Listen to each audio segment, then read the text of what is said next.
Microphone's not working? Okay, great. This is a perfect example of what entrepreneurship is about.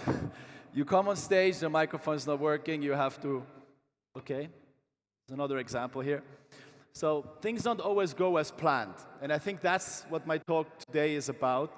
It's about what it means to be an entrepreneur and what it means to do something that is different and do something that is important and meaningful to you, but very, very difficult. I'm very happy to be here today. A year ago, we were all in Paris to celebrate the MultiversX ecosystem. Today, we are in Romania, in Bucharest, the home of MultiversX. So I'm really proud to be here. And I believe that 4 years ago, when I started working with the team, I would have never imagined to be here in the most important building of Romania with a lot of people who are invested and participated in this ecosystem. So maybe we can give a round of applause just to the MultiversX ecosystem.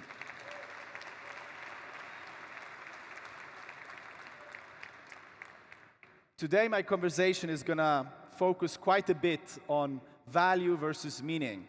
And I think that's something that sometimes is overlooked. To start off, what is an entrepreneur? My favorite definition of what an entrepreneur is by Victor Kamm, an American businessman. And he basically described entrepreneurship as people who are risk takers and people who particularly are willing to lose not only their money, but also their reputation, in order to protect their idea and build something special and meaningful. Ideas usually are translated into startups. This is what we are here about. Everybody in this room is either engaged in a startup or wanting to build a startup or somewhat invested in a startup. Now, what is a startup? About 10 years ago, I read a book that I think affected my entrepreneurial life a lot, which was The Lean Startup by Eric Ries. I love that book so much that I made it the essence of my dissertation. And Eric Ries describes a startup as being a human institution designed to deliver a new product or service under conditions of extreme uncertainty. And I really think that extreme uncertainty is all that entrepreneurship is about. Now, entrepreneurship these days is trendy, popular, sexy, but actually nothing about entrepreneurship is trendy, popular, or sexy. It's really, really hard. So if you look at the last two slides, the best summary of entrepreneurship is that it involves risks, it involves losing, and it involves uncertainty. So before you want to be an entrepreneur, it's very important that you are aware of what you're willing to lose, and you're aware that what you're going to be doing is very, very difficult and challenging. This is an image made by a Japanese artist, and that's the Great Wave of Kanagawa. And for me personally, when I was writing this short presentation, I felt it was very meaningful because it represents a group of, people on a ship facing an ocean of extreme uncertainty. Some waves are big, others are small. Some entrepreneurs are going to make it, some won't. And that's also the beauty and the hardship of entrepreneurship. So I've actually decided to print this out and put it in my office. And my suggestion is that all of you also take some time to visualize what entrepreneurship in your life may be. Because in the end, it's about you, it's about your goals, it's about the products that you want to build. So really try to visualize what entrepreneurship means to you in your own context, in your own life. And with that, I would also like to say that entrepreneurship is not only about being a CEO or a founder, or you can be an entrepreneur being a mom or a dad or a worker in a big company, right? Entrepreneurship is about taking some of your goals that are important to you, understanding that they are risky to achieve, and then just going for it. So the same way that we're going to focus on the tough parts of entrepreneurship, there's something really meaningful and beautiful about it, which is that sense of achievement that you get when you actually succeed. So, do it. I think there is a few steps to being an entrepreneur, and I think one of them is actually pretty easy in this room because all of you have already kind of dared to be an entrepreneur. You have dared to build, which is why the first step, in my opinion, is achieved by all of us. If we are in this room, if we are somewhat connected to crypto or blockchain and startups, that means we're thinking outside the box. That means we are somewhat different than most of the people, and that means we're somewhat aware that maybe there's something more important to our lives, and that we want to create and we want to build, and that we're here to leave a trace. So I would like to give all of us a round of applause because we're all daring to build.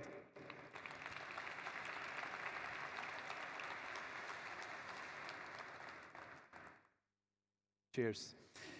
Now, understanding your why is actually a really important concept in the sense of entrepreneurship. And I believe I failed my first company because I did not understand my why. I came out of university. I was inspired by all the books of the leaders that I was reading, and I wanted to move to a new country and build a business with my brother. That was my most important incentive. I wanted to hang out with him, have a common dream, and build something. But that's not how businesses are built. Businesses are tough, businesses are difficult, and they don't just happen because you want them to happen. So I think I failed my first startup because my why was not correct. I think I was not prepared, not experienced, and maybe a little immature. Inspiration was my main drive and my main motivation to be an entrepreneur, but that really is not enough. And so if you're wanting to be an entrepreneur purely because you think it's trendy or purely because you think it's cool, don't do it. If you're thinking that you want to be an entrepreneur because you like Elon Musk or Mark Zuckerberg or whoever it is, that's also the wrong approach. Don't do it. However, if you are truly wanting to build a product or service because that's your utmost passion and you would rather die than not do that thing, I think that's one thing that should drive you to go and go for it and try to achieve it. But most importantly, I think entrepreneurship is about skill set.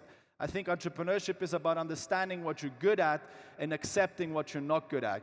Nobody's perfect. We all do mistakes. And I think the best entrepreneurs are the ones who accept their mistakes, they accept their imperfection, and they keep going forward. So it's about stamina, it's about strength, and it's really about resilience and absolute passion and a synergy between your skill set and the product and service that you're working on. In my life, the businesses that I failed were the businesses that didn't have synergy with the product or service that I was offering.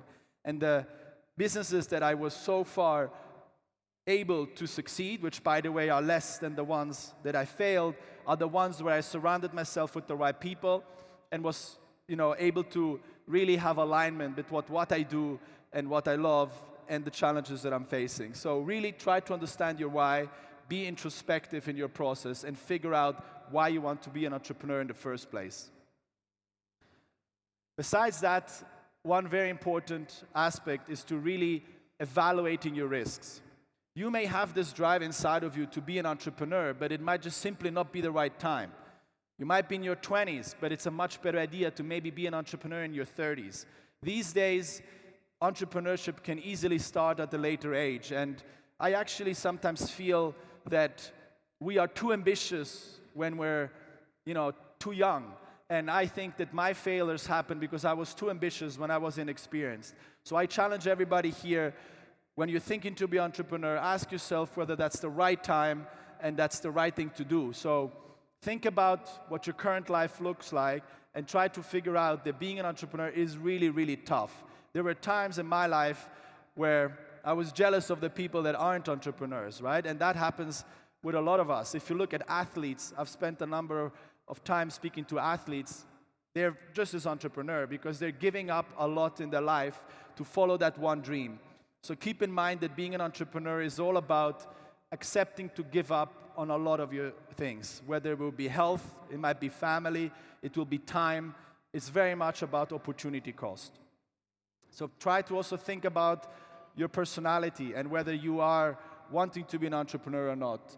And try to remember that if you want to be an entrepreneur, it's going to be very lonely. No matter who your team is, no matter who you work with, there's times where you're lonely and there's times where it's really, really difficult.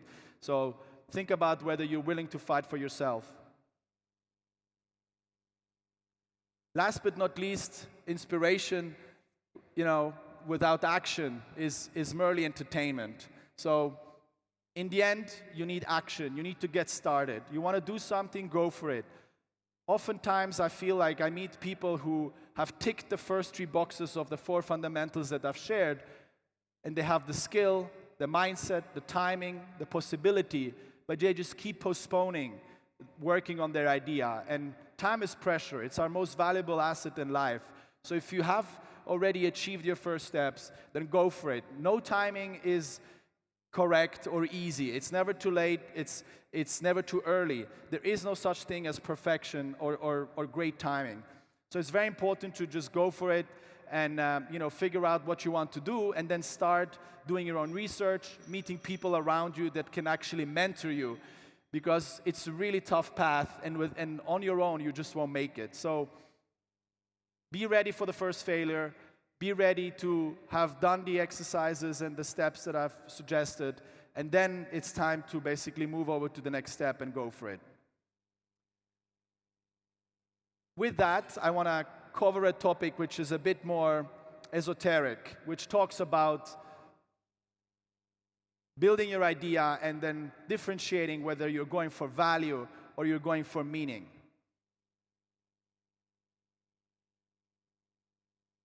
Try to read this sentence. I hope it's not confusing, but I came up with it at 3 a.m. last Saturday, and that's also another example of entrepreneurship. If you're willing to do a presentation between 1 a.m. and 4 a.m. in the morning on a Saturday, that's what life of an entrepreneur is, and it's really hard. So the meaning of value and the value of meaning. There's some startups and some entrepreneurs who have financial incentives to be an entrepreneur. And then there's others who have meaningful incentives to be an entrepreneur. So I think it's very important as a builder, as a creator, as a creative person to figure out whether you're wanting to do something because of value or because of meaning. The perfect description for me, at least, of value is a startup or a product or service that basically has a really simple solution to a really simple problem. Some may call that product or service boring, but oftentimes those are actually the best businesses. I'm taking the example of Salesforce, which creates very simple value and solves big challenges that people in sales have, right? So Salesforce is a perfect example of a company that went for value. The interesting dynamic between value and meaning is that the more value you're creating, the more meaningful your company and your product actually becomes. In the opposite scenario, we have meaning. And this actually also includes nonprofits and all sorts of businesses that are maybe less focused on profitability. So in order to stand out as a company, as a product, you often have to focus on what is the meaning of the product, what is the meaning of the service, besides what the actual value is that you're proposing. And I think a great example there is Airbnb. When Airbnb was started, Airbnb was not started to create a marketplace for people to find a place to sleep.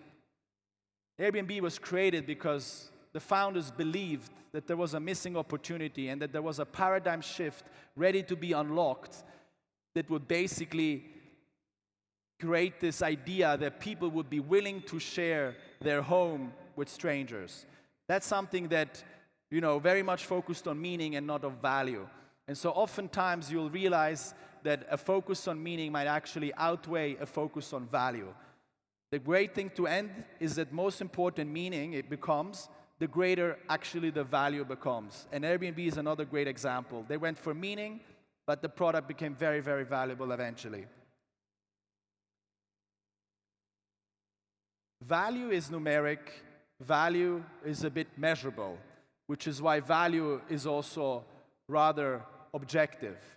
Meaning, on the other hand, is rather subjective. It's personal, and it depends on who is on the other side. The great thing, though, is that you may be not knowing that what you think is meaningful is also meaningful to others. And the good thing about this means that if you're working on an idea, if you're working on a product, and you find your tribe, you find your early users who believe that what you're doing is meaningful, that's already enough to keep going. So you don't necessarily have to build something that creates instant value, meaningfulness might actually be enough to keep going. And meaningfulness can also be your product market fit. I mentioned before, startups are not only about profitability. And there's many examples out there of companies, and you can read many books of entrepreneurs and people who've succeeded in their life that talk about the why, they talk about the meaning of what they're doing. And I like to quote Steve Jobs because he was someone I've always been very inspired by. And one of his last talks that he did when he was already dying of a sad illness, he mentioned that you can't connect the dots looking forward. You can only connect them looking backwards. So you have to trust that the dots will somehow connect in the future. And in my opinion, this is a perfect example of how important meaning really is in entrepreneurship. I have actually personally taken this approach myself with our team, and we've been building the last 1.5 years something that is very, very meaningful and is focusing on value at a later stage. In Dubai, we're building 37X. 37X is a digital art gallery aimed at connecting entrepreneurs, aimed at connecting builders, and aimed at connecting creatives.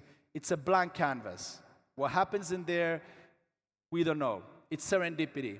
And so I really think it's important to understand that sometimes you just have to do what feels right. Sometimes you have to do what feels meaningful over valuable. And in our case, we're taking this very dearly. I think many people would think we're crazy because building an art gallery in Dubai doesn't make money. But you never know who you end up meeting in the space. You never know what comes out of it. And I'm actually really, really proud of what we're building. And I encourage you, if you're ever in Dubai, to come say hi and come to see what we've built together.